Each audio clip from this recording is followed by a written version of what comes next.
আসসালামু আলাইকুম। আমি সৈয়দপুর থেকে আসলাম জলঢাকায়। বহুদিনকার আশা যে আমি তালেব ভাইয়ের সঙ্গে দেখা করব বা তালেব ভাইয়ের সঙ্গে আমি একটু কথাবার্তা বলবো, মনটাকে সান্ত্বনা একটু দেব যে আমি ধুকি মানে আমার আর মানে না যে আমি দেখা করব।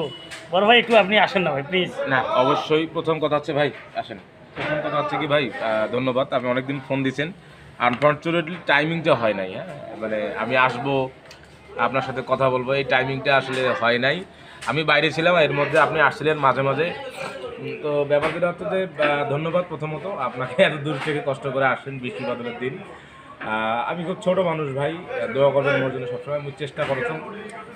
আর দ্বিতীয় যেটা কথা হচ্ছে যে আপনি যেটা বললেন যে ভাই কীভাবে কী করতে পারি বা আপনার হাত আমার মাথায় রাখেন, ফেসবুকের ক্ষেত্রে এগুলো আসলে কিছুই না ভাই। সবচেয়ে বড় যেটা ব্যাপার হচ্ছে যে আমি আপনাকে সর্বোচ্চ একটা দুইটা এই যে একটা ভিডিও করে দেবো বা আমি বলি দেবো যে যারা ফ্যান ফলোয়ার আছেন তারা সাপোর্ট করিয়েন ভাইকে। কিন্তু এর পরবর্তীকালে আমি তো সারা মাস বা সারা বছর আপনার পেজে কাজ করতে পারবো না, আপনার ভিডিও দিতে পারবো না।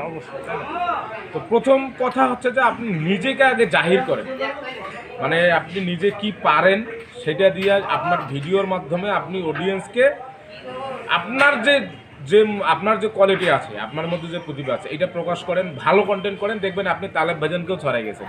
কারণ আমার থেকে তো আরও অনেক বড় বড় কন্টেন্ট ক্রিয়েটার বাংলাদেশে আছে না? সারা বাংলাদেশের এক নাম্বার, আমরা না উত্তরবঙ্গের মানুষ চেনে, সারা বাংলাদেশে চেনে, এরকম তো আরও কন্টেন্ট ক্রিয়েটার আছে। তারা কি করে নিজস্ব কন্টেন্ট দিয়ে তারা তো কিন্তু পাবলিকের ভাই একটা আশা থাকতে পারে, বুঝছেন? তা আমার কথা হচ্ছে কি ভাই, ওদের আশাটা একটু পূরণ করে দিই, তারপর কমেন্টে কি বলে একটু তারা আপনি একটু ফলো করেন প্লিজ।